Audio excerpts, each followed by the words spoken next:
Venerdì 20 dicembre, buongiorno Sicilia, da Angelo Gagliano. Ed Emanuela Corsi, buongiorno.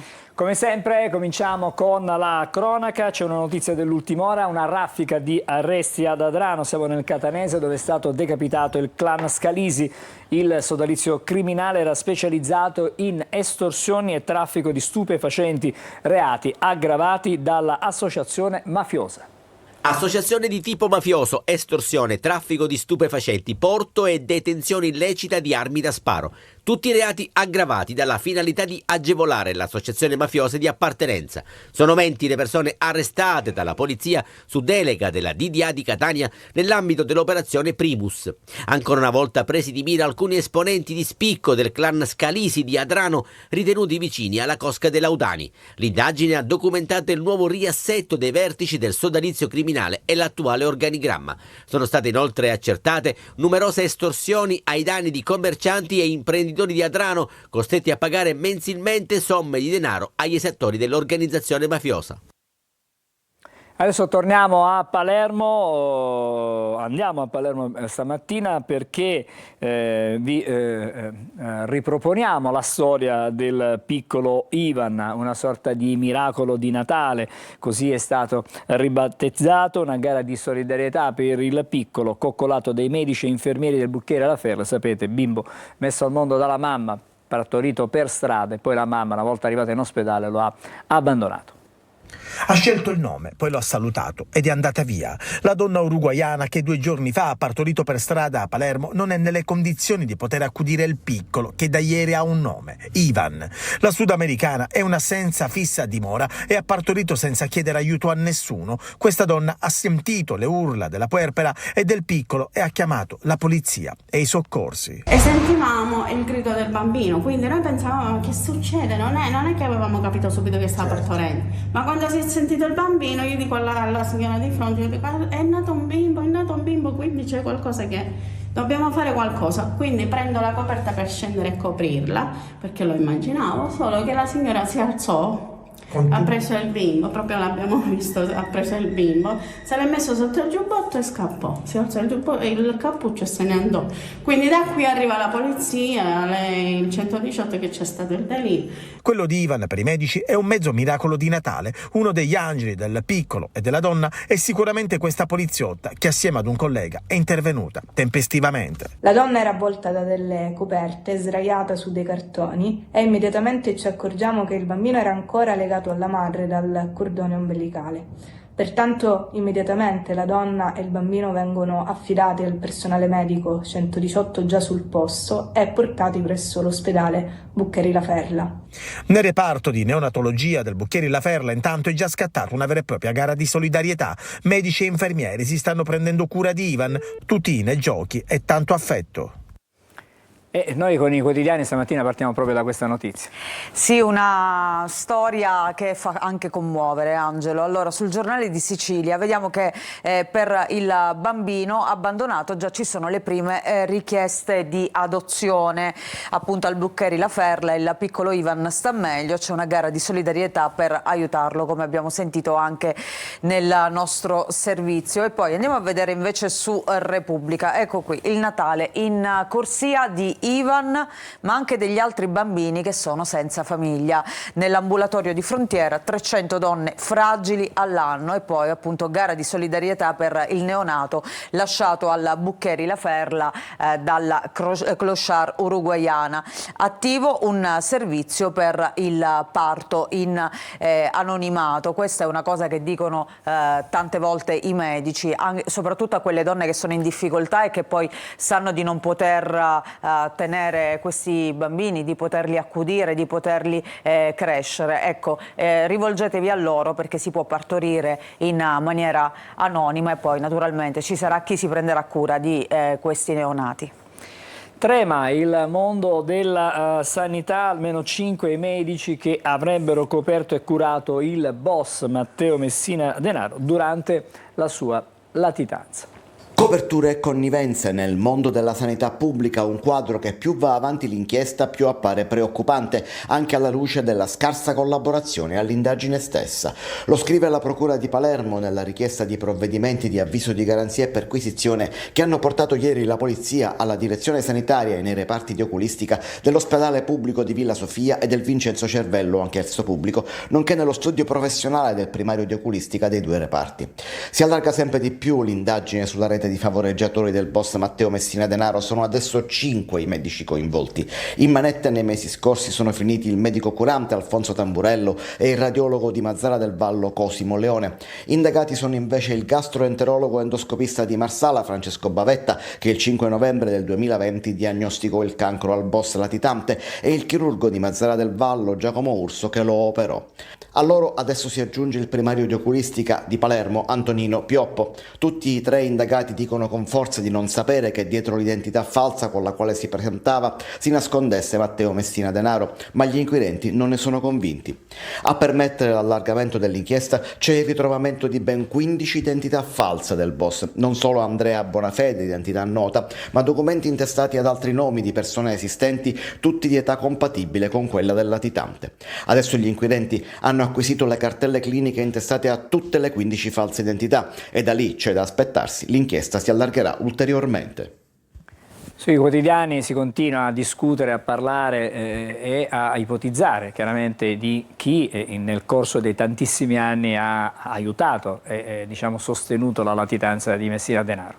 Stanno emergendo elementi chiaramente che poi sostengono le tesi. Chiaramente Messina Denaro per 30 anni latitante è stato coperto da tutta una rete di persone. Infatti vediamo su Repubblica Palermo: caccia ai 15 favoreggiatori di Messina Denaro, gli prestavano l'identità.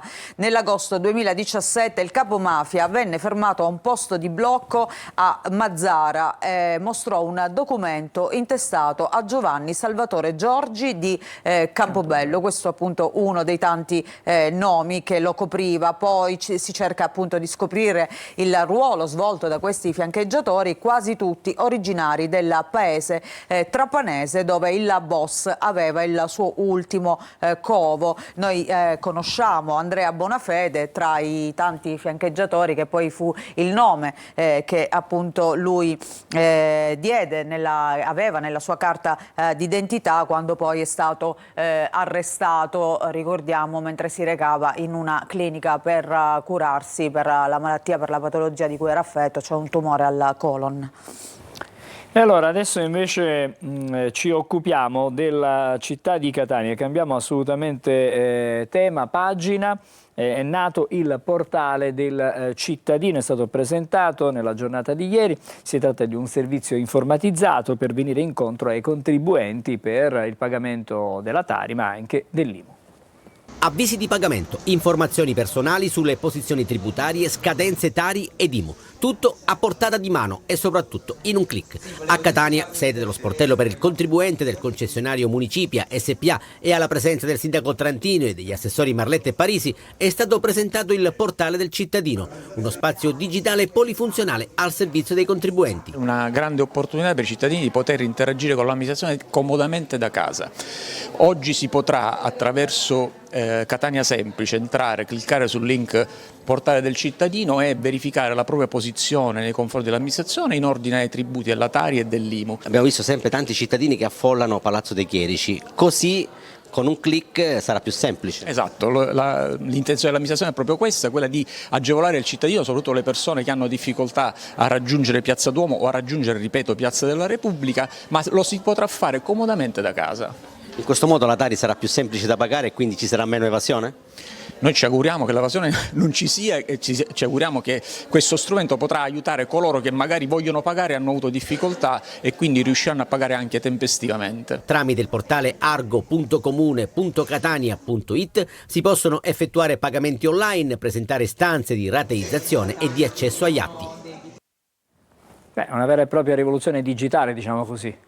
Oggi ne parla la Sicilia, vediamo documenti e tributi, nasce il portale Argo. Tramite il sito si potrà verificare la propria posizione con possibilità anche di rateizzare. Per Tari e IMU non servirà più andare di persona, quindi negli sportelli del comune. Come dicevamo c'è la possibilità infatti di effettuare tutto online, pagamenti, presentare istanze di rateizzazione e di accesso agli atti senza quindi la necessità di appunto file, di dover perdere tante ore, molte volte, per poter poi parlare con qualche dipendente comunale e farsi aiutare in tutte queste pratiche. Adesso il cittadino potrà, diciamo, fare tutto comodamente da casa con questo portale. Una giornata di protesta ieri per gli operatori del call center Almaviva di Palermo e Catania. C'è stata una manifestazione a Palermo, a rischio ci sono 400 famiglie che chiaramente rischiano di perdere il posto di lavoro. Questo Natale, dicono, sul piatto ci serviranno il licenziamento. A un passo dal licenziamento, il 31 dicembre scade la cassa integrazione per 400 operatori del call center Almaviva di Palermo e Catania. Si avvicina un Natale nero per i dipendenti e le famiglie, con il fiato sospeso da 2 anni dietro una vertenza lunga e difficile. E tornano a protestare con un nuovo concentramento che da Piazza Marina è arrivato fino a Piazza Indipendenza davanti alla presidenza della regione. Stiamo reclamando ovviamente il nostro posto di lavoro e quindi avere la possibilità di rimanere nel mondo del lavoro, in quanto siamo alle porte del Natale e purtroppo sul piatto ci ritroviamo con la lettera di licenziamento. Non c'è più tempo, CGIL, CISL, UIL e UGL chiedono un incontro con il governatore Schifani. Sono lavoratori disoccupati, quindi potranno beneficiare di qualche ammortizzatore sociale anche in maniera economicamente poco pesante, non avranno nessuna fonte di reddito ma soprattutto non avranno nessuna prospettiva futura lavorativa. Il sindacato negli ultimi 2 anni ha fatto diverse proposte per il reinsediamento di questi operatori, fra queste il Sovracup della regione, che però non è mai partito. Durante l'emergenza sanitaria e durante il Covid queste persone con dedizione e grande passione hanno aiutato gli italiani in un periodo veramente gravissimo e tutti si sono girati la faccia. Una vertenza che si profila cruciale e nelle prossime settimane si dovrà pensare a una risoluzione per garantire i posti di lavoro. Torniamo da Emanuela Corsi per la rassegna stampa regionale. Sì, chiaramente ci avviciniamo alla fine dell'anno e la fine dell'anno significa anche, insomma, tante scadenze, tra queste c'è la legge finanziaria. Andiamo a vedere Repubblica Palermo che appunto apre con la finanziaria regionale e scrive: lascia fuori le famiglie e gli indigenti. Il sostegno ai poveri è stato definanziato, protesta la comunità di Sant'Egidio. Nella manovra in discussione meno fondi per scuole, consultori e oratori. E poi appunto nel sommario anche il Natale del piccolo Ivan e dei bambini senza genitori, che poi abbiamo già visto. Vediamo ancora le lunghe notti dei volontari in soccorso dei senza tetto nel periodo di Natale, soprattutto anche in inverno le temperature sono molto più rigide e naturalmente c'è un impegno ancora maggiore dei volontari proprio per soccorrere, per dare un pasto, per dare anche delle cure a chi vive per strada e non ha un tetto sulla testa. Andiamo a vedere un'altra notizia: scorie radioattive, il no della regione al deposito nell'isola perché inquinano l'acqua. Il governo Meloni insiste nel voler realizzare 2 dei depositi nazionali di rifiuti radioattivi in Sicilia, nonostante uno dei 2 siti sia attraversato dall'acquedotto Montescuro Ovest. Ma l'autorità di bacino, rispondendo alla richiesta di parere ambientale avanzata dal Ministero per l'Ambiente, mette nero su bianco che le aree individuate non sono idonee. Andiamo a vedere all'interno appunto questa notizia. Il governo ha individuato 2 siti dove in provincia di Trapani, ma l'autorità di bacino ha detto no, proprio per il rischio di contaminare l'acquedotto. Le aree di Calatafimi, Segesta e Fulgatore sono attraversate da fiumi, quindi possibile impatto anche sull'economia. Andiamo ancora a vedere altre notizie. La notizia di apertura è questa: briciole per i poveri, la finanziaria dimentica gli ultimi, niente fondi alla legge per gli indigenti, la protesta del responsabile di Sant'Egidio che vediamo appunto in questa foto, Emiliano Abramo. Nella manovra in discussione ci saranno anche meno contributi per famiglie in difficoltà e consultori. E poi le lunghe notti dei volontari per assistere 70 senza tetto in questo a Palermo. Quando cala il buio fanno il giro della città per aiutare appunto le persone in strada, tra loro anche la mamma appunto del piccolo Ivan che ha partorito in un cantiere che ricordiamo è una clochard. Andiamo a vedere la Sicilia di oggi. Intanto la notizia è questa, oggi è una giornata importante, il giorno della sentenza del processo Open Arms che vede imputato il ministro Salvini, all'epoca dei fatti era ministro dell'interno, processo quindi Open Arms, oggi verdetto fiducioso, la condanna sarà una figuraccia per l'Italia, queste le parole del ministro che viene blindato dagli alleati. E scende in campo anche Musk, che non ha mai nascosto una simpatia nei confronti appunto di Matteo Salvini, anche in altre occasioni, in occasione di altre udienze aveva espresso un suo parere anche sui giudici italiani per questa vicenda, e ci sono appunto nuove frasi, nuove dichiarazioni appunto da parte di Elon Musk, che dice assurdo che venga processato per aver difeso il suo paese. A proposito di processi, da Open Arms andiamo invece al processo Open. Renzi viene prosciolto, trattato da appestato, questo è stato il suo commento, e il PM sua bestia nera, ora andrà in pensione. Probabilmente Renzi in questo momento forse tira un sospiro di sollievo. Sì, sì. Ricordiamo che c'era anche Maria Elena Boschi, erano tanti comunque gli imputati in questo processo. Andiamo a vedere dighe chiuse per ferie. Piana di Catania, allarme di Confagricoltura, assenze nei turni del consorzio di bonifica e se dovesse piovere l'acqua si perderebbe. Ancora altre notizie: a Catania liberato mediatore curdo, aveva fatto da interprete a un presunto terrorista. E ancora a Bagheria questa vicenda di una ragazza, di una donna che al suo primo giorno di lavoro ha subito violenza, condannato il titolare di un B&B. A Palermo invece prometteva posti di lavoro fingendo di essere avvocato, autista del 118, finisce ai domiciliari.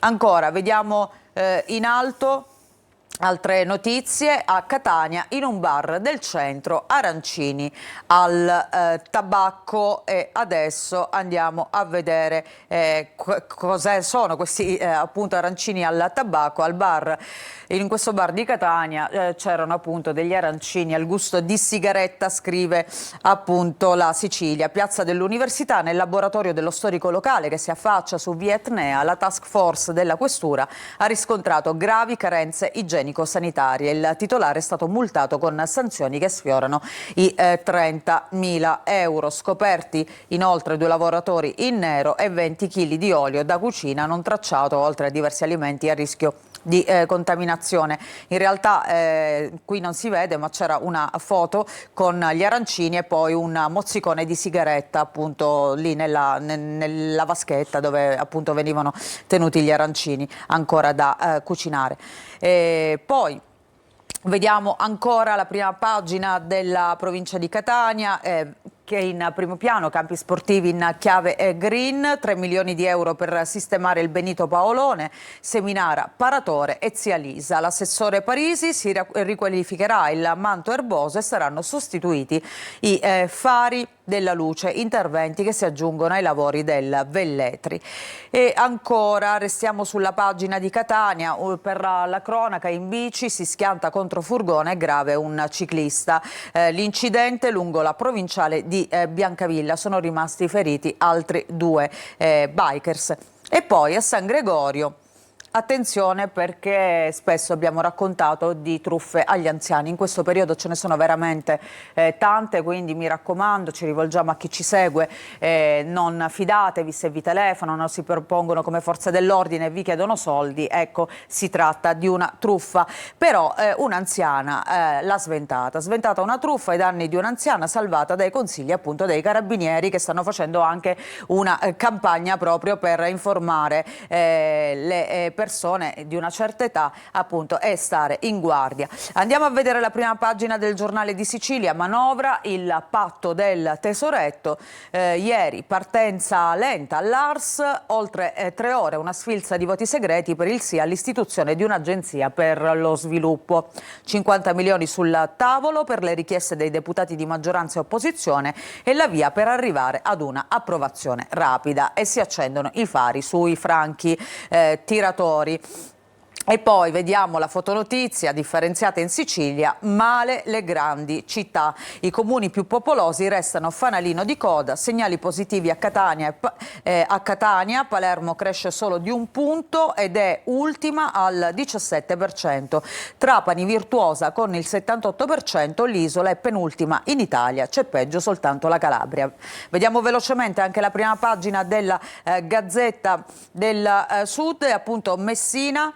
7ª in Italia per raccolta differenziata. Il riconoscimento arriva dal rapporto ISPRA 2024 che conferma Messina tra le eccellenze nazionali, con un 55,4% di raccolta differenziata nel 2023. E come abbiamo visto appunto invece la Sicilia però non brilla, perché è penultima in tutta l'Italia per quanto riguarda appunto la raccolta differenziata. Abbiamo il tempo di vedere qualcosa? Ci fermiamo qui? Abbiamo 30 secondi. 30 secondi. Allora, vediamo l'apertura quindi della Gazzetta del Sud. Scurria Basile, interviene Schifani, lo scontro tra il subcommissario per il risanamento e il sindaco di Messina si accende e diventa un caso politico. Il presidente chiede una relazione urgente e intima il silenzio stampa. E poi sempre a Messina vediamo 12 strade provinciali sono state riqualificate e sono più sicure. Grazie Emanuela, fra poco saremo da te di nuovo, però stavolta per la lettura delle prime pagine dei quotidiani nazionali, con le notizie che arrivano chiaramente anche dall'estero, non solo dall'Italia. Adesso, come ogni mattina, apriamo il collegamento con la Polstrada, il compartimento della Sicilia orientale. Buongiorno al sostituto commissario Massimiliano Fiasconaro, siamo a Sant'Agata di Militello. Buongiorno. Buongiorno a tutti. Ci troviamo allo di Brolo sulla Venti. Dopo qualche giorno fa si è verificato un incidente molto spettacolare, per fortuna senza conseguenza al conducente. Un auto articolato è uscito fuori strada creando il blocco di questo sfingolo per molte ore. È stato liberato giusto ieri, quindi allo stato attuale non ci sono particolari criticità in questa autostrada come nelle altre autostrade, A19 Palermo-Catania e la A18 Messina-Catania. Si segnala solo traffico intenso sulla tangenziale di Catania in direzione Siracusa, come sulla 18, soprattutto tra gli svincoli di Acireale e Giarre, sulla strada statale 192, dove è stato demolito il ponte di Taino. Attenzione, perché si circola in circolazione alternativa, come sulla A19 Palermo-Catania. La chiusura dello svincolo di Enna, ormai cronico, pretende l'uscita obbligatoria a Dittaino oppure a Mulinello. Tornando in aventi sulla Messina-Palermo, problematico, insomma, c'è ancora la chiusura dallo svincolo di Brolo in direzione Messina, quindi con rientro eventuale allo svincolo di Patti dalle 22 alle 6, e nello stesso orario da Brolo è interdetta al traffico anche l'altra carreggiata, quella in direzione Palermo, con ingresso in aventi eventuale chiaramente allo svincolo di Rocca di Caprileone. Queste sono le uniche problematiche sulle nostre strade, autostrade siciliane. Ho appena saputo che questo è l'ultimo appuntamento con la vostra emittente per il 2024. Corre obbligo fare le raccomandazioni e oggi mi sento di proporre una situazione che potrebbe essere utopia. Voi pensate che se tutti rispettassimo le norme del codice della strada non si verificherebbero incidenti? Utopia certo, ma è quello l'obiettivo che dobbiamo raggiungere, in considerazione anche delle nuove norme del codice della strada che rendono ancora più problematiche le sanzioni.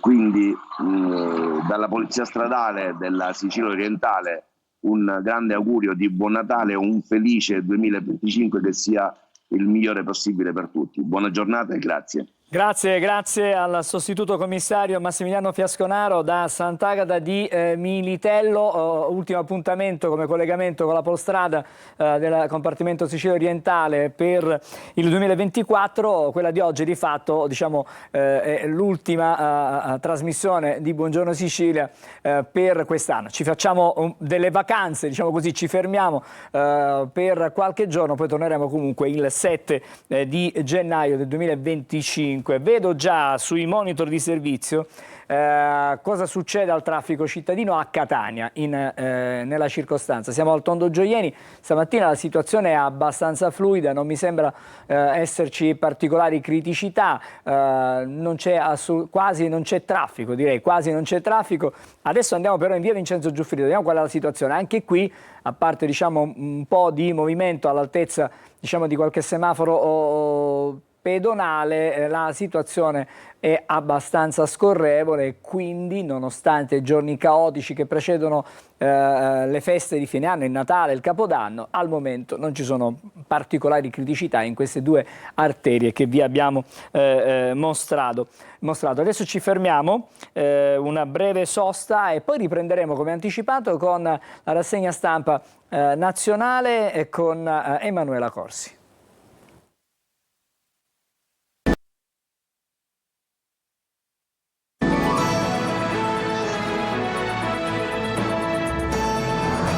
Eccoci, siamo di nuovo insieme, buongiorno Sicilia, adesso da Emanuela Corsi con i quotidiani nazionali. Ripartiamo dal Corriere della Sera, vediamo in apertura Putin-Zelensky, il nuovo duello nel discorso di fine anno a Mosca. Putin ha citato anche Berlusconi, ha detto mi manca, l'appello di Kiev, Bruxelles da sola non può proteggerci, garanzie dalla NATO, queste le parole invece di Zelensky. Lo zar dice siamo pronti a trattare ma dopo le presidenziali in Ucraina, quindi le nuove elezioni. La replica è un pazzo, Trump ci aiuti a fermarlo, quindi insomma situazione serena. Sì, un fine anno non proprio sereno tra i due. E poi al Consiglio europeo Meloni, le armi e la fatica, c'è stanchezza, divisioni al Consiglio europeo sull'invio di armi all'Ucraina, prevale una sorta di stanchezza, forse dobbiamo tutti prendere atto delle condizioni, della situazione sul terreno, dei dati di realtà, ha detto la Premier appunto Meloni. Il cancelliere tedesco Scholz si toglie qualche sassolino, la Germania ha speso 30 miliardi e gli altri ha chiesto, quindi anche lì il clima non è proprio sereno. Vediamo invece la guerra in Medio Oriente, al valico di Gaza, tra blindati e sacchi di aiuti, casse di cibo, tir. Il cuoco Jamal dice tutto è irriconoscibile. Passa un camion e una enorme nuvola di polvere invade l'aria. Jamal dice che qui è tutto polvere, ma almeno siamo vivi. Il suo nome per intero è Jamal Muhammad al-Batini, di 48 anni, 7 figli e un bambino. Questo è il racconto che oggi fa appunto il Corriere, per non dimenticare che c'è una guerra appunto in corso tra Israele e la striscia di Gaza. Andiamo a vedere le altre notizie. La manovra, c'è l'accordo, oggi la Camera voterà la fiducia. Manovra al rush finale dopo le tensioni e i rinvii. Oggi la Camera appunto dovrà dare il sì, poi toccherà al Senato, via libera definitivo previsto per il 27-28 dicembre. Un caso poi le parole di Lucaselli su Mattarella. Le misure, i bebè, lo sport, come cambia il bonus famiglie. 1.000 euro per i nati nel 2025 destinati alle famiglie con un ISEE fino a 40.000 euro. Il fondo dote per le attività sportive ed extrascolastiche, così cambiano i bonus appunto per le famiglie italiane. Tra interventi diretti e indiretti si tratta di destinare 16 miliardi di euro. La maggior parte delle misure è rivolta ai nuclei familiari con redditi bassi. E poi vediamo il caso Open, Renzi prosciolto, spiace che il PM non paghi, queste le parole dell'ex premier appunto Renzi a 6 anni dall'inizio di questa inchiesta. Lui ha detto chi sbaglia però non paga nel nostro paese. E poi c'è questo racconto shock che è stato ripreso da diversi quotidiani in prima pagina. John Elkann che parla della madre, era violenta. L'Apo subì di più, queste sono le sue parole, i ricordi appunto di John sui media transalpini. Esattamente, lui ha parlato a Le Point. A proposito di transalpini, andiamo in Francia per una storia di stupri che è veramente grottesca, una storia che è agghiacciante, possiamo definirla. Il caso di Gisèle Pelicot, che ha vinto la sua battaglia. Lei veniva stuprata dal marito, ma non solo, questa è la cosa ancora più grave. Lui la drogava e poi la offriva a degli uomini che venivano reclutati su internet, la maggior parte di loro, si parla di circa una cinquantina di uomini che appunto dovevano abusare sessualmente di questa donna. Lei è andata avanti con questa battaglia e ieri sono stati inflitti 20 anni al marito, anche se qualcuno dice si tratta di una pena irrisoria per l'orrore che ha dovuto subire questa donna appunto che vediamo in questa foto. Ormai lei ha più di 70 anni, anche l'uomo, è una storia veramente drammatica. Andiamo a vedere all'interno intanto Zelensky che dice che Putin è un pazzo, l'Europa da sola non può aiutarci, servono gli Stati Uniti, il leader ucraino, il presidente russo è un pazzo, gli piace uccidere, un cessate il fuoco senza garanzie di sicurezza NATO è pericoloso. Queste le sue parole al Consiglio europeo. E poi il caso appunto di Gisèle Pelicot, 20 anni all'ex marito, condanne più miti agli altri imputati perché sono stati appunto condannati anche una cinquantina di uomini. Lui la drogò e la fece violentare per anni da 50 sconosciuti, pene che vanno dai 3 anni a poco più, Angelo, quindi veramente stiamo parlando proprio di numeri irrisori rispetto alla storia protesta infatti delle femministe. Le violenze sono state perpetrate per oltre 10 anni e i video della figlia e delle nipoti. Dominique Pelicot, l'ex marito, è stato anche riconosciuto colpevole di aver registrato immagini della figlia Caroline e delle 2 nipoti mentre erano addormentate nude o in biancheria intima. Insomma, veramente una storia che difficile anche da commentare. Esatto, perché... si fa fatica anche a raccontarla e a commentarla, chiaramente non ne parliamo. Vediamo Repubblica, anche qui oggi la foto è dedicata a lei. Gisèle, dopo le condanne, ho lottato per le donne. Tra l'altro questo è un processo che si è svolto a porte aperte, perché era un processo che è stato molto partecipato, insomma una storia appunto che ha toccato tutte le persone. Poi vediamo l'apertura, Putin che detta le condizioni, dura replica del presidente russo alla svolta di Kiev, sia i negoziati solo dopo le nuove elezioni però in Ucraina, ma sono pronto a incontrare Trump. Poi parla dell'Italia, c'è simpatia per noi e ricorda Berlusconi. Zelensky risponde è un pazzo a cui piace uccidere, Unione Europea appunto e Stati Uniti ci aiutino. Tutti prosciolti per Open. Renzi volevano eliminarci. Ricordiamo che non c'era soltanto Renzi imputato nel processo Open, ma anche Maria Elena Boschi, Luca Lotti, Marco Carrai, l'avvocato Alberto Bianchi. L'inchiesta ipotizzava i reati di finanziamento illecito ai partiti, corruzione e traffico di influenze.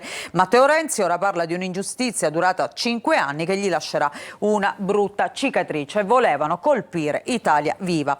E poi oggi ricordiamo appunto che c'è anche il processo Open Arms, oggi la sentenza, il giorno della sentenza, e Musk che va ancora contro i giudici italiani.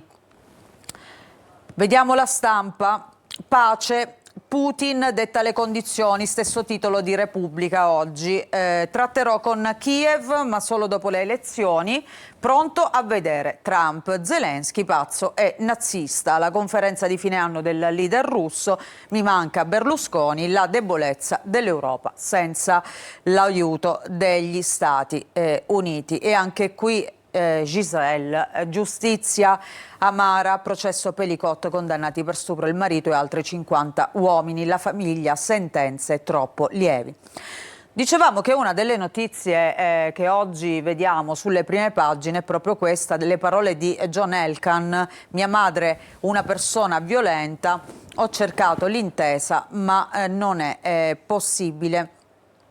E poi vediamo ancora, cambiamo pagina, vediamo se ci sono anche altre notizie che possiamo raccontare. Più o meno vediamo però che in primo piano più o meno sono tutte queste che abbiamo già raccontato. Vediamo ecco. Vediamo questa per esempio, visto che ci avviciniamo al periodo cioè ormai al Natale, il classico panettone che torna, si può ridere senza trash, e qui vediamo il film Cortina Express, il nuovo film con De Sica, che però a quanto pare sarà un po' meno trash rispetto a quelli... al solito cinepanettone. Sì, diciamo ma a noi ci piace così anche un po' trash, diciamo in questa maniera. Angelo, fa anche un po' parte della nostra tradizione. Allora, io ti stavo cercando, ecco, questa notizia la vediamo sul Resto del Carlino, perché a proposito di feste non c'è solo il cinepanettone, ma c'è anche il concertone. Quindi si discute tanto di questo concertone. Si parla di Tony F, perché è stato escluso dal concertone della Capitale al Circo Massimo, e lui che cosa ha fatto? Si è organizzato il suo Capodanno sempre a Roma, farà un doppio concerto al Palaeur, 2 serate, 30 e 31 dicembre, quindi concorrenza al concertone. Tra l'altro a quanto pare tanti artisti hanno mostrato solidarietà nei confronti di Tony F, perché vedi Mahmood, vedi che per esempio ha detto no al concertone, tanti hanno anche declinato l'invito proprio successivamente a quanto è accaduto a Tony F, perché dicono gli artisti devono essere anche liberi di esprimersi con la loro arte. Beh, grazie a Emanuela, ci ritroviamo più avanti, Emanuela, nel corso della mattinata. Adesso le previsioni meteo, subito dopo entreremo diciamo in clima natalizio, perché parleremo dei dolci di Natale, li vedremo anche. A dopo. Bentrovati da Clara Ventura di Trebi Meteo. Nella giornata di venerdì sole protagonista sulle regioni settentrionali, avremo però qualche debole fenomeno in mattinata sulle regioni di nord-est, instabile invece al centro-sud e sulla Sicilia per il transito di una perturbazione che specialmente sull'isola porterà molta nuvolosità nella seconda parte della giornata, con piogge, rovesci e con nevicate sulle zone montuose a partire dai 950 metri di quota. Il tutto con temperature massime che si manterranno pressoché stazionarie, localmente si raggiungeranno i 19-20 gradi. Per la giornata di sabato ancora qualche effetto della perturbazione, specialmente nella prima parte del giorno nelle aree interne. La situazione poi tenderà gradualmente a migliorare, tornerà a farsi vedere il sole con cielo sereno o al più con qualche nuvola di passaggio. Temperature massime senza variazioni. Tutti i dettagli sull'app di Trebi Meteo.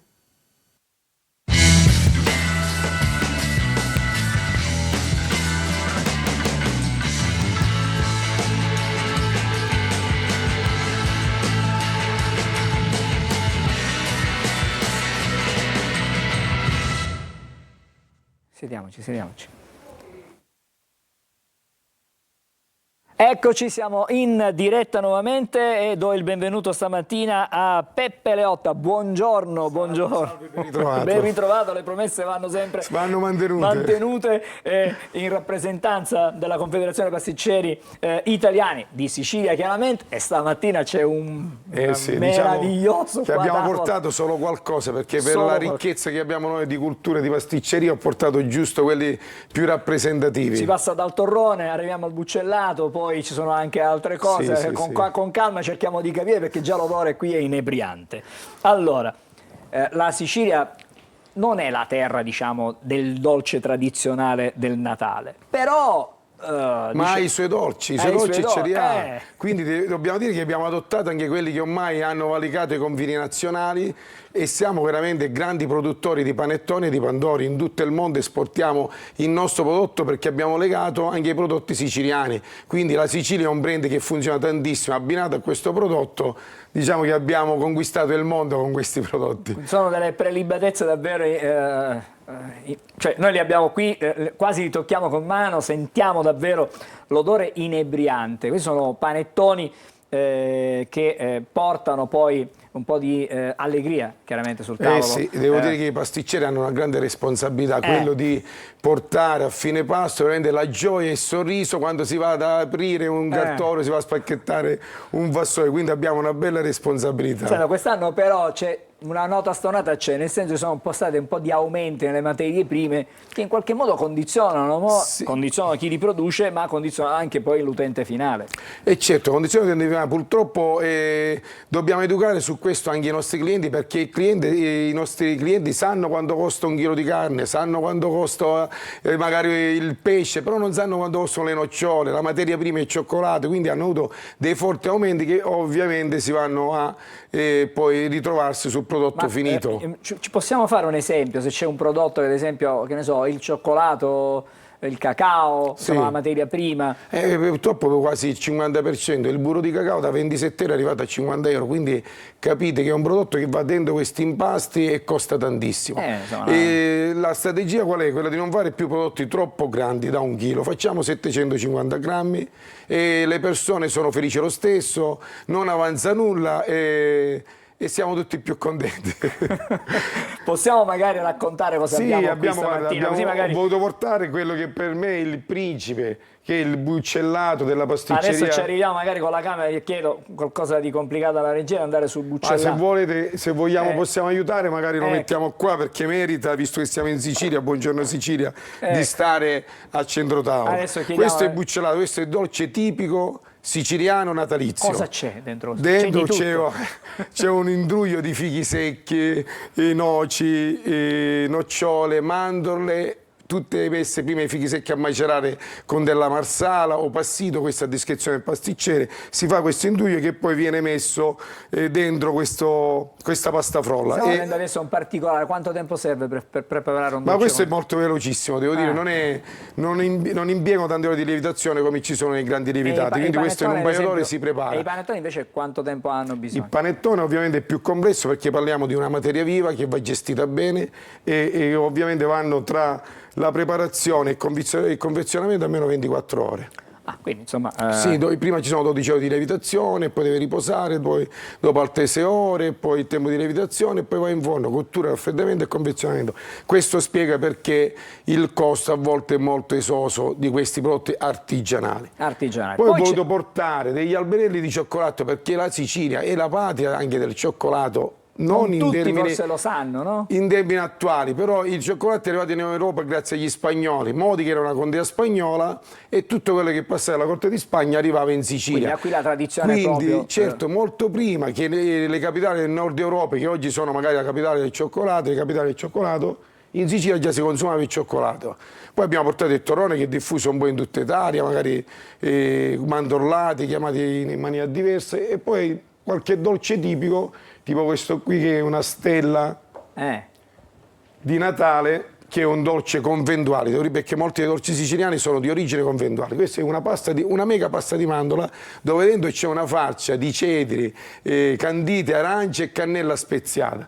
Quindi un prodotto tutta veramente... ricoperta di mandorle sopra, poi ci sono degli alberelli di cioccolato. Quella alberella ovviamente è una decorazione un po' più contemporanea, un dolce che magari ha veramente più di 500 anni di storia, l'abbiamo reso più moderno con del cioccolato, così per dare volume anche ai dolci. Stamattina stiamo facendo rifare gli occhi a chi ci segue da casa, magari non ha fatto colazione, guarda questi dolci che sono delle meraviglie davvero. Com'è andata quest'anno? Possiamo fare un bilancio? Dobbiamo dire che sì, è andata bene, questi sono momenti di grande fermento dentro le pasticcerie, i nostri pasticceri sono tutti indaffarati a preparare dolci, però il Natale, oltre che alle festività il grande sforzo, il sacrificio che fanno i pasticceri per realizzare tutti questi dolci, è un momento alla fine di soddisfazione, di bilancio, è proprio l'ago della bilancia dove ti dice se hai lavorato di più, possiamo dire anche una sorta di censimento sui consumatori, perché vediamo un prodotto che aumenta e un prodotto che magari sta andando meno, e rivedersi sui consumi. E riusciamo a capire cosa è andato meglio quest'anno rispetto all'anno passato? Allora dobbiamo aspettare alla fine del Natale, però possiamo dire che le tendenze sono che i panettoni sono sempre in crescita. Il panettone in crescita di cioccolato è tantissimo in crescita in una maniera esponenziale, stiamo riscoprendo il valore di questo prodotto sia perché per la sua genuinità, sia perché ha un food cost molto più basso rispetto al panettone in tempi di lavorazione e quant'altro, e a livello economico al pasticcere, al professionista conviene molto di più. Faccio un esempio, un panettone di questo qui lo paghiamo 40 euro e ci sembra esoso. Io metto questo tabberello in una confezione, lo vendo 25 euro, tu lo paghi e sei tranquillo perché stai portando qualcosa di bello a casa. Ma questo pesa 200 grammi, questo pesa 1 chilo. Quindi capite che a te in termini economici conviene molto più lavorare il cioccolato che i grandi lievitati. Quindi già ci ha spiegato. L'economia sta nelle cose piccole. I dolci tradizionali invece... Quelli ci stanno sempre, quelli, guarda, c'è chi magari non li sta riproponendo, ma chi li ripropone, molte pasticcere di Catania li ripropongono sempre, diventano a go-go, perché la gente ricerca bisogno di quel calore, perché nel dolce si rievoca la situazione, la familiarità, quindi che magari i nostri nonni hanno vissuto da bambini, quindi quando trovano davanti alla tavola il buccellato che mangiavano magari con i loro genitori, sentono un po' più vicine anche le persone che non ci sono più. Ma le feste servono anche a questo, servono certamente per il momento conviviale, per stare tutti quanti insieme in famiglia. Per ritrovare le vecchie tradizioni, le vecchie tradizioni che si tramandano da migliaia di anni, perché ancora prima c'è questa ricorrenza di ritrovarsi il 25 di dicembre. È bene che sappiamo che si tramanda ancora prima dell'avvento del cristianesimo, perché prima si adorava il Sole Invictus, il Sole invincibile, quindi il Dio Sole e la luce. Si volle proprio prendere il 25 dicembre perché era una data onorata dai romani e un qualcosa che richiamava la luce, e siccome Dio Gesù era la luce e il sole, si è voluto mettere proprio il 25 per sottolineare questa grande benedizione del cristianesimo. Quanta saggezza c'è nei pasticceri, i pasticceri ci regalano... Sì, dietro un dolce c'è veramente tanta storia, saperla raccontare dà un valore aggiunto enorme ai dolci, quindi dobbiamo conoscere la storia dei nostri dolci. Allora, stamattina devo dire che il tempo è volato via, assieme chiaramente a tutte queste specialità che ci ha portato in studio. Per questo ovviamente sono per voi, li consumerete voi. Faremo festa, banchetteremo nel corso della giornata. Grazie davvero per essere stato a voi stamattina con noi, per aver mantenuto quella che era una promessa. Ho detto la prossima volta che vengo anche, mancano addirittura dolci, pensa, sono di là. Anche? Sì. Quindi diciamo che c'è... ce n'è per tutti. Ce n'è per tutti, grazie davvero. Grazie a voi. In bocca al lupo per il Natale, perché poi ci sono i dolci di Capodanno, no? C'è una differenza fra i dolci, a parte il panettone, c'è qualche altra differenza? Ma sì, soprattutto si va sulla roba più fresca, tipo profiterol, millefoglie, foreste nere, sui dolci, questi proprio non deve mancare sulla tavola. Invece per il Capodanno vogliamo proprio un trionfo di gola messo sul tavolo, quindi un bel profiterol che fa festa tipo Vulcano, mette gioia a tutti. Allora, in questi giorni dimentichiamo le diete. No, infatti. Poi dopo l'Epifania si ricomincia. Si ricomincia come ogni anno. Come ogni anno. Grazie Peppe Leotta. Grazie della a voi, alla Confederazione prossima. Pasticceri Italiani, per rappresentante della Sicilia chiaramente. Sì. Noi ci vediamo fra pochissimo e dai dolci passeremo, pensate, alle previsioni astrologiche per il 2025 con Marco Amato. Allora incrociamo le dita. Incrociamo le dita, restate lì, io vi aspetto.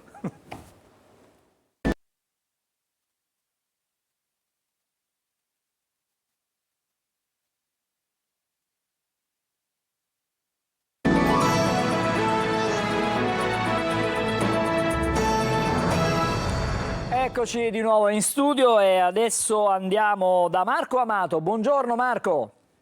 Buongiorno Sicilia. Abbiamo Babbo Natale stamattina, eh? Un omaggio alle feste lo dovevo pur fare con le mie tazzine. Allora Marco, considerate che questa è l'ultima puntata del 2024, siamo qui per fare le previsioni per il prossimo anno, il 2025. Da dove partiamo? Magari ci fai un'introduzione, fai tutto tu, vedremo anche delle grafiche che ci sosterranno. Ok, allora, di rigore, una sbirciata all'anno che verrà. Dunque, vediamo un poco come sarà. Ebbene, il 2025 è un anno che più volte a sprazzi negli ultimi mesi ho suggerito essere un anno molto rivoluzionario. Si muovono tutti i generazionali, per cui tutti i grandi pianeti non rimarranno dove sono stati negli ultimi 3 anni, il che fa presumere che scatti un'altra epoca, un'altra realtà, una realtà segnata soprattutto da Plutone ed Urano, che promettono degli avanzamenti tecnologici nella medicina e tecnici per tutta l'umanità. Saturno e Nettuno si spostano in Ariete, l'Ariete è un segno di Marte, per cui si porrà anche la questione relativa ai conflitti e fondamentalmente Nettuno, che è pianeta dello spirito, tenterà di essere un po' più salvifico, quindi è possibile finiranno alcune cose di cui si dovrà discutere a livello mondiale. Il grande Giove entra in Cancro, per cui sarà un anno fortunatissimo per i segni d'acqua, quindi Cancro, Scorpione e Pesci, ma non finisce qui, proprio perché anche tutta una serie di altri pianeti veloci contribuiranno a dinamizzare un anno che porterà dei grandi risultati subitanei e immediati. Tecnicamente è un anno buono per tutti, qualcuno avrà sicuramente nei periodi di quadratura e d'opposizione qualche difficoltà in più, ma globalmente quest'anno la classifica è abbastanza omogenea e ben distribuita. Andiamo a cominciare. Allora, grafica, cosa mi date? Inizio da uno Scorpione, mi sembra, no? Allora, perfetto, Scorpione segno d'acqua. Lo Scorpione da maggio in poi avrà uno stupendo assist di Giove, quindi un po' tutte le fatiche che hanno comportato un 2024 pieno di aggiustamenti lavorativi adesso si trasformano in un vero e proprio exploit. Uno Scorpione peraltro che, aiutato da Giove, risana anche alcune situazioni familiari e in amore. Uno Scorpione decisamente molto più sereno e alleggerito in questo 2025, infatti di fortuna con Giove a favore ne ha messo 4 stelline, in amore 3 perché si recupera anche l'inizio comunque di un aggiustamento in amore. Il lavoro siete stati bravissimi, però ancora c'è da costruire, da confermare tutta una serie di cose che sono iniziate già nei mesi scorsi. Quindi, cari Scorpione, sursum corde, coraggio, e confidate in un anno decisamente più risolutivo. Andiamo al prossimo. Toro, ecco la polarità inversa, quindi cosa c'è dall'altra parte dello Scorpione? Per il Toro è un anno di liberazione, perché il Toro, sapete, avete avuto per 7 anni Urano dentro il vostro cielo. Urano è un pianeta incompatibile a voi, proprio perché come mettere un uragano in un recinto. È un po', quindi la vostra calma è stata un po' scossa. Urano finalmente esce dal vostro segno zodiacale, quindi tutto si calma, diventa di nuovo il Toro quello assolutamente serafico e con i suoi tempi. Il Toro ama essere comodoso. Tra l'altro la posizione di Giove sarà favorevole perché al Cancro siete compatibili e agisce in terza casa, quindi un Toro che riprende più i rapporti sociali, un Toro che comunica di più, un Toro che esterna molto di più le proprie esigenze comunicative e relazionali. Quindi ho messo 3 stelline un po' omogenee sia su fortuna, su amore che lavoro. Urano vi ha anche creato tutta una serie di sconquassi che ora riuscirete a risanare, quindi cari Toro siate sereni, anche perché per voi la serenità è molto più importante che non inseguire mete irraggiungibili. Andiamo al successivo, che è la Vergine.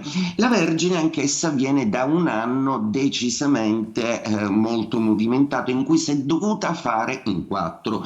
Voglio specificare una cosa, ho messo solo una stellina per il lavoro perché la Vergine per sua natura stacanovista, quindi essendo i pianeti, Saturno esce dall'opposizione, se ne va dai Pesci, quindi non vi vessa più come prima.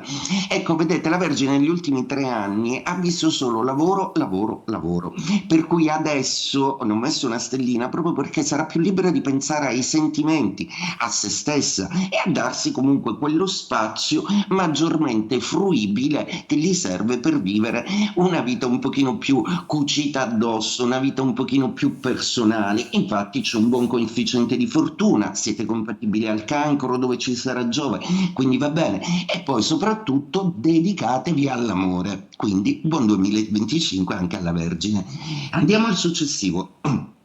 Acquario, e qua è un tripudio di stelle, non solo perché il segno che rappresenta le stelle è l'astrologia, infatti l'ho messo in alto nella classifica, ma perché Plutone proprio è nei suoi gradi zodiacali, avviando la famosa era dell'Acquario. L'Acquario tecnologico e futurista, tra l'altro, si libera pure il suo pianeta dal Toro costretto, passa in Gemelli compatibile, quindi l'Acquario si riprende se stesso, la sua creatività, la sua originalità, il suo senso dell'amicizia.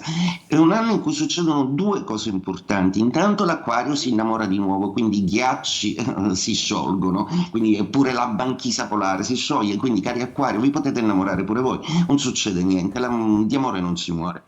Di lavoro invece ho messo tutte le stelline possibili, proprio perché tra Plutone, Urano e Saturno avete tutto compatibile, siete il segno zodiacale a cui i pianeti e i cambiamenti planetari fanno più gioco, quindi usatelo e soprattutto non disperdetevi, perché l'Acquario per sua natura è un po' incostante, quindi concentratevi sulle cose che volete mandare avanti. Buon 2025 a voi.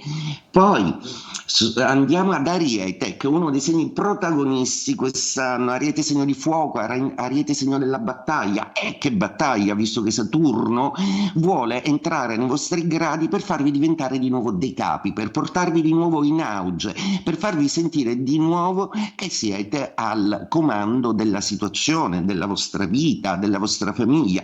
Insomma, un Ariete più centrato e più sicuro.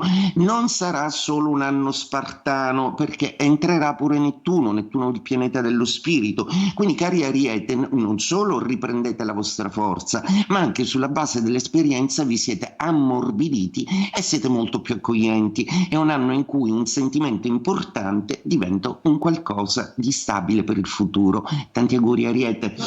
Allora, l'altro segno di Bilancia, la raffinata signora Bilancia che tanto amo. Dunque, per fortuna ho messo 4 stelline con Giove contro, ebbene sì, proprio perché la quadratura di Giove e l'opposizione di Saturno creeranno alla Bilancia quella spinta necessaria che servirà a loro per andare avanti, per andare oltre, per fare detonare delle situazioni che sono un po' collassanti, a farle arrivare quindi al dunque, per poi procedere verso qualcosa di nuovamente creativo.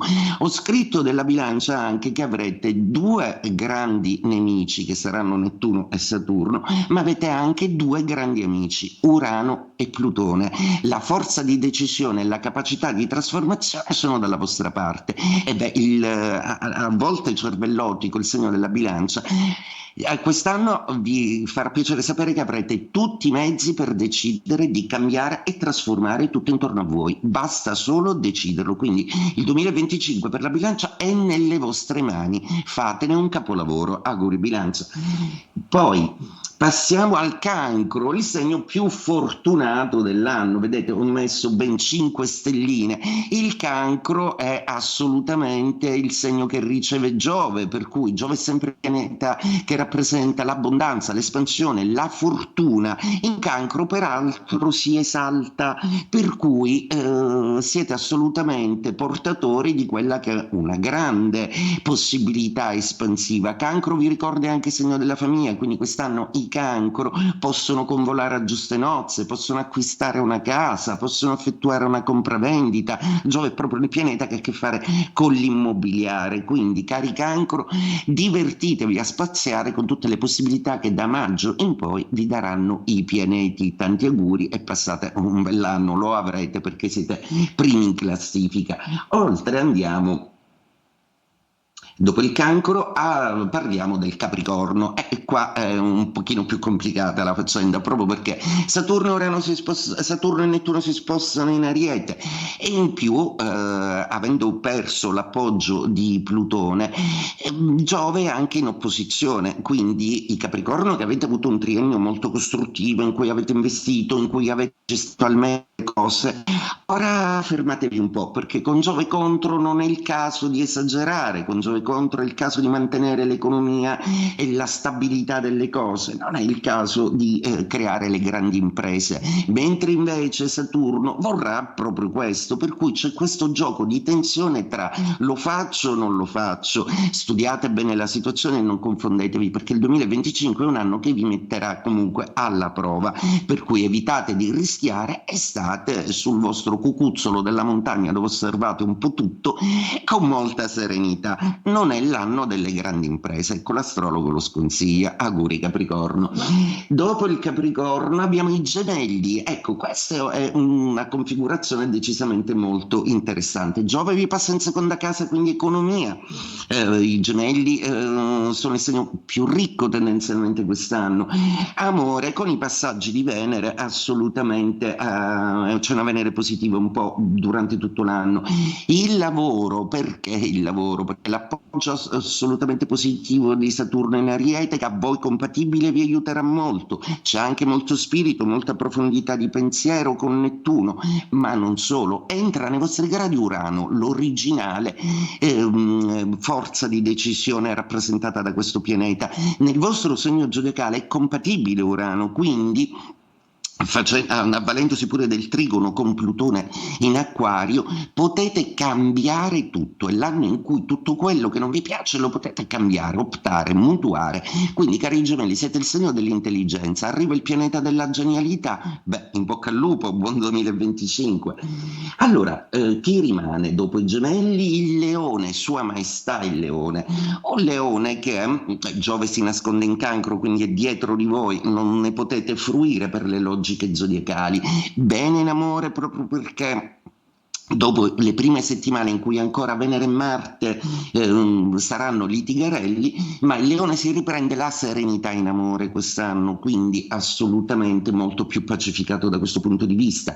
Il lavoro, avete Saturno in trigono, quindi proprio il lavoro vi riuscirà benissimo e riprendete quelle agognate posizioni apicali che tanto desiderate e che avete sentito che negli ultimi anni vi sono state un po' sottratte.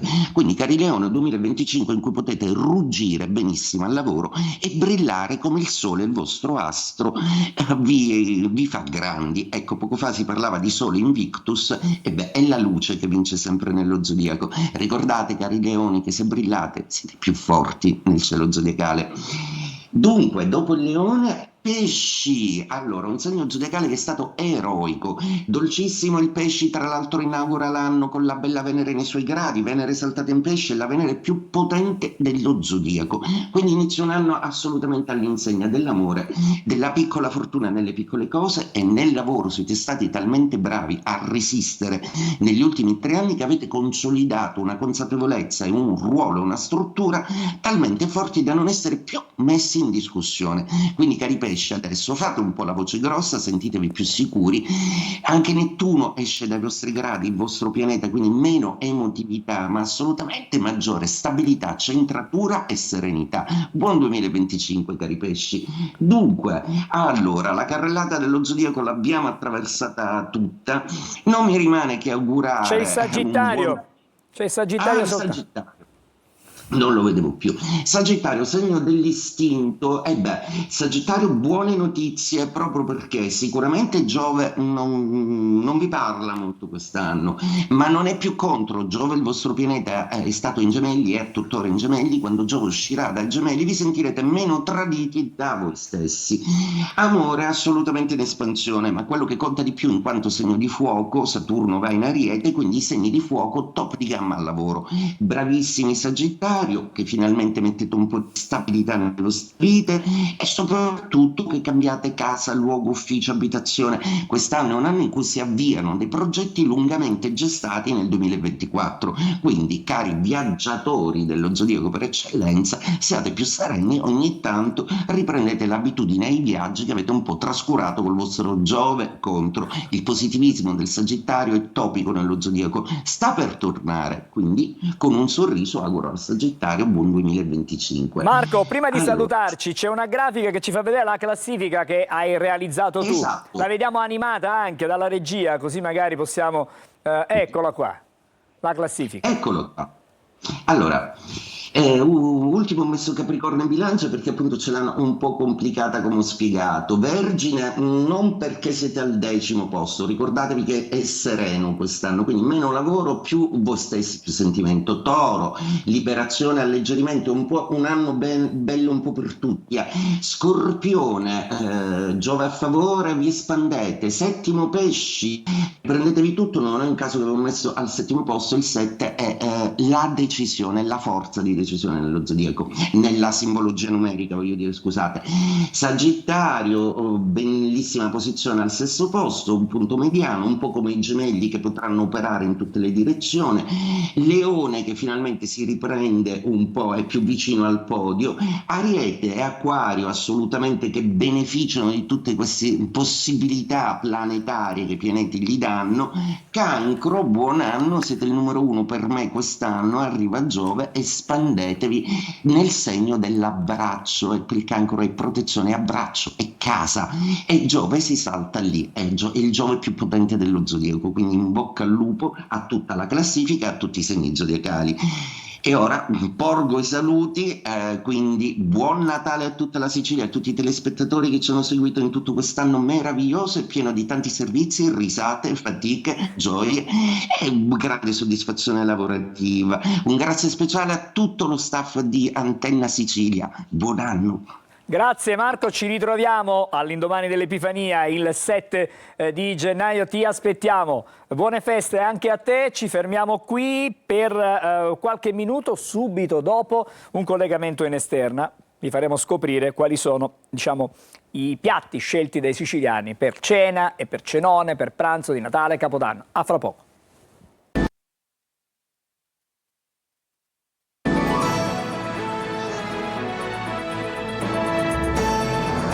Eccoci, siamo di nuovo insieme. Adesso, come promesso, vediamo quali sono, diciamo, i consigli per il cenone, per il pranzo di Natale, Capodanno, Vigilia. Ci colleghiamo con il Margherita Park, c'è Edoardo Sergi per noi. Buongiorno, con te c'è uno chef, Salvatore Palmisciano. Buongiorno. Ciao Angelo, buongiorno. Noi siamo già pronti, come hai detto tu, sia per il Natale che per il Capodanno. Ora lo chef ci introduce quelli che sono i suoi piatti. Abbiamo prima dei piatti di Natale e poi per Capodanno. Chef, parola a te. Buongiorno Edoardo. Abbiamo 2 piatti tipici di Natale. Uno è il filetto di maialino in salsa choux e patata a fisarmonica. È un piatto che noi usiamo anche molto nella nostra banchettistica ed è una cosa che noi diamo anche al pranzo di Natale. Noi facciamo il pranzo di Natale e abbiamo anche un altro prodotto che è lo scrigno di maialino in cuore di caponata. Intanto raccontiamo ai nostri telespettatori che questi piatti sono buonissimi e sembrano buonissimi, spero che anche si veda in televisione. Quindi questo è maiale. Sì, questo è maialino. Poi passiamo al Capodanno, perché noi stiamo parlando del pranzo di Natale, ora parliamo anche del pranzo di Capodanno, poi capiremo cosa preferiscono i siciliani, diciamo, per queste feste. Qua abbiamo una pasta, raccontaci tu. Sì, questa qui è dei paccheri al principe di Lampedusa con dei piccoli tocchetti di spada dato al brandy, con uvetta, pinoli, ciliegino. Molto buono. Questo qua lo diamo pure al pranzo di Capodanno. Ottimo. Sì, e poi abbiamo il polpo. Sì. Questo qui invece è del polpo in vellutata di zucca gialla, scottato con glassa balsamica e scaglie di grana padano. Ottimo. Allora, chef, noi vogliamo capire i siciliani cosa mangiano per le feste, perché c'è un po' il mito, no? Che si mangia il 24 il pesce, il 25 la carne. Cosa sono, diciamo, i piatti preferiti? Un percorso, diciamo, che ci consiglierei intanto per il 24. Non lo so, magari la pasta con le vongole, con i ricci. Cos'è la cosa preferita secondo lei dei siciliani? E i siciliani sono molto... mangiano un po' di tutto, sono una buona forchetta proprio i siciliani. Sì, il 24 si usa molto di più il pesce, però non sempre. Tante famiglie invece preferiscono fare anche un misto, mangiare un po' di carne e anche un po' di pesce, fare degli antipastini a base di pesce, dei primi a base di carne. è tutto anche un po' misto. E il 25 invece, appunto, Il 25 invece è di più a base di carne, anche noi infatti diamo il menù a base di carne il 25. E per i primi cosa ci consiglia? Lasagne, pasta al forno, cos'è che va per la maggiore? Sì, le lasagne sì, però per essere anche un pochettino più fine, dei cannelloni che sono anche un po', secondo me, più maneggevoli anche per queste festività. E poi sappiamo che in Sicilia dove si va ci sono le proprie tradizioni. A Catania c'è la scacciata, poi a Palermo c'è lo sfincione. Ecco, queste cose non possono mai mancare per Natale. Certo, queste cose sia per la vigilia che per il giorno 25 sono cose fondamentali, sono delle tradizioni della nostra terra. Allora, parliamo di contorni, c'è il baccalà fritto che mi sembra che sia un must, e poi quali sono le altre cose preferite in Sicilia? In Sicilia tantissime cose preferite, tipo il maialino per noi è proprio il top, come anche a base di pesce parlando il polpo a Catania. È spettacolare, certo. E poi sappiamo che a Palermo appunto abbiamo detto c'è lo sfincione, ci sono le scacce. Ora la domanda è: il 26 cosa si mangia? Le rimanenze o c'è qualcosa della tradizione che lei cosa suggerirebbe? No, io suggerisco, dopo che avete fatto delle piccole abbuffatine, il 24 e il 25 di solito in Sicilia si raccumula quello che rimane e si mangia questo tutti in famiglia insieme. Allora, ora parliamo della vigilia di Capodanno, perché le tradizioni ci sono, le lenticchie sappiamo che portano bene insieme al cotechino, anche queste mi sembra che non possono mai mancare. Questa anche solo per l'augurio, anche solo un assaggino, ma ci devono essere sempre lenticchie e cotechino per Capodanno. Non devono mancare. E poi passiamo al pranzo, diciamo, di Capodanno, che è dove diciamo, tutti gli italiani, i siciliani festeggiano il nuovo anno. Oltre alle lenticchie, cos'è che può servire, diciamo, anche per portare bene? Il cotechino. Sempre cotechino. Certo. Altre cose, diciamo, che lei suggerisce? Come diceva lei prima, anche il baccalà si mangiano. Esatto. E poi l'ultima festa che diciamo porta quella che è l'Epifania, che porta tutte le festività, è diciamo quella della Befana, ma anche qua cosa devono mangiare, cosa si mangia, qual è la cosa preferita secondo lei?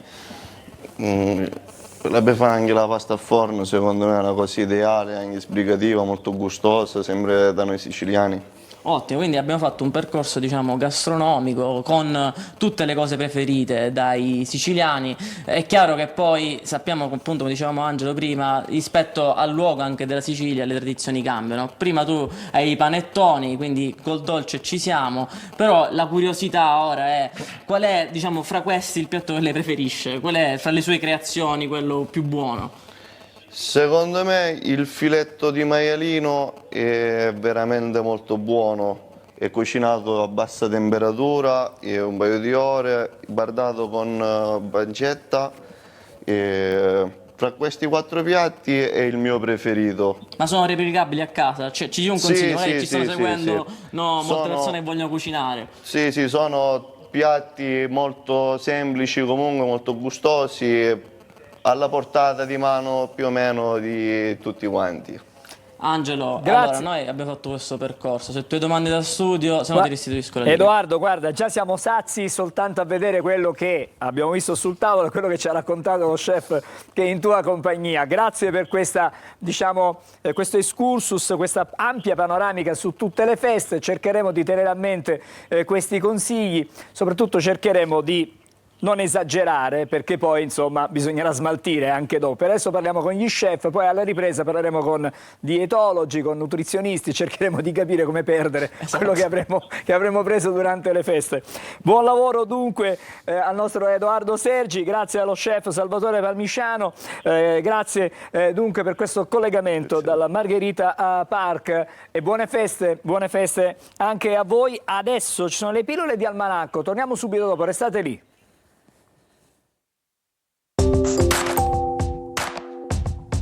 Il 20 dicembre si celebra la giornata internazionale della solidarietà umana.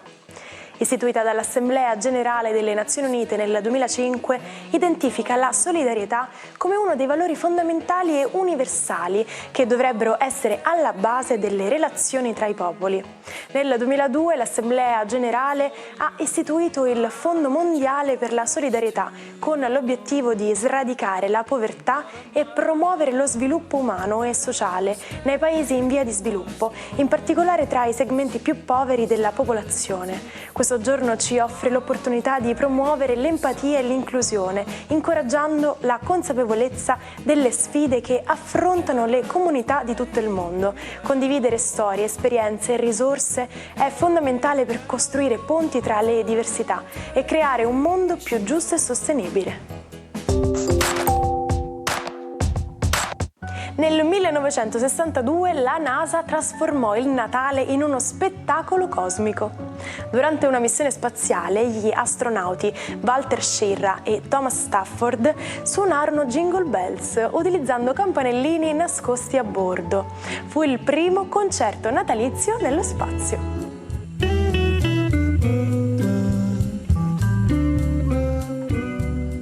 Allora, un passaggio anche da Emanuela Corsi, torniamo ai Ho giornali. preso 3 chili in questa Solo a puntata, guardare. solo a guardare, grazie Angelo. Prego. No, tra l'altro, cioè io già sono con le forchette in mano, però vabbè, visto che dobbiamo fare anche quelli sani, Esatto. parliamo di sport, dai, che è meglio. Andiamo su Repubblica perché c'è un'anticipazione, domani uscirà in edicola ed è dedicato ad Iman Khelif, oro per la box alle Olimpiadi. Khelif dice: con l'UNICEF accanto ai bambini, la mia vita in un film. Giocavo sempre a calcio, ha raccontato, ma un giorno ho visitato una palestra, mi piacevano il ring e i pugili, fieri e regali. Quella passione mi ha subito connessa a loro. Questa ha raccontato come è nata la sua passione per la box e poi ha parlato anche naturalmente delle Olimpiadi. Contro di me ha detto una campagna di odio e bullismo. Trump e Musk non sanno cosa ho passato, perché è stata anche bersagliata anche da persone importanti come Trump e Musk. Angela Carini era un'amica, ma adesso è sparita. Emanuela, ci fermiamo qui. Grazie. Grazie a te, Angelo. Ci ritroviamo con il nuovo anno. Assolutamente sì, appuntamento il 7 di gennaio, naturalmente con tutti voi che ci avete seguito, grazie per essere stati con noi, grazie anche per gli ottimi ascolti della nostra trasmissione. Grazie Emanuela, e allora noi ci salutiamo con il weekend in Sicilia e facciamo gli auguri a Giola Cinquetti, perché oggi, insomma, nel 47, il 20 dicembre del 47 nasceva, avremmo potuto sentire alle porte del sole, non ce la facciamo, però vediamo il weekend in Sicilia, ci rivediamo il 7 di gennaio, buongiorno Sicilia, auguri a tutti. Auguri. Weekend in Sicilia, tutto il meglio degli eventi da non perdere. Ad Adrano si vive il Natale con Armonie Natalizie 2024, un evento che promette di portare gioia e magia in ogni angolo della città. Anche quest'anno il programma è ricco di eventi. Tra le principali attrazioni ci saranno le sagre, dove i visitatori potranno gustare i prodotti tipici del territorio e immergersi nella cultura culinaria locale. Ma anche la magia del Teatro Bellini e l'intrattenimento nel Giardino della Vittoria, insieme agli immancabili mercatini di Natale. Alle pendici dell'Etna si accendono le luci del Natale con Natale a Nicolosi, un periodo pieno di eventi che si terranno in questo fine settimana, ma che perdureranno fino al 6 gennaio. Organizzata dal Comune e patrocinata dalla Presidenza dell'Assemblea Regionale Siciliana, si troveranno mercatini, mostre, parate, il villaggio di Babbo Natale, street band, zampognari, concerti, festa della Befana e tanto altro ancora. Vucciria, tela iconica di Renato Gattuso e da 50 anni simbolo dell'anima di Palermo e del suo mercato storico, un luogo di tradizione, comunità e attività frenetica. Donata dall'artista all'Università di Palermo nel 1974, poco dopo la sua realizzazione. L'opera è custodita presso Palazzo Steri e da 2 anni è esposta in una sala immersiva interamente dedicata. Dal 19 al 22 dicembre spettacoli, laboratori, incontri con autori e una speciale notte bianca. Sabato 21 dicembre la Rock Revolution 2024 ritorna al Newland con il live dei Black Eyes, tribute band degli AC/DC, che riportano sul palco i grandi successi della band australiana. Dario Vergassola festeggia 20 anni di carriera come intervistatore comico e lo fa portando in scena il suo spettacolo per la prima stagione teatrale, al Teatro a Parte di Palermo. Storie sconcertanti. Va in scena sabato 21 dicembre alle 21:30 e domenica 22 dicembre alle 18. Terzo appuntamento della stagione 2024-2025 al Teatro Angelo Musco con lo spettacolo Ci ha uniti il testamento, diretto da Antonello Capodici con Francesca Gate e Plinio Milazzo e con la partecipazione di Edoardo Saitta. Lo spettacolo andrà in scena da questo giovedì fino a domenica. E anche per questo fine settimana è tutto. Vi auguriamo buon weekend e buone feste.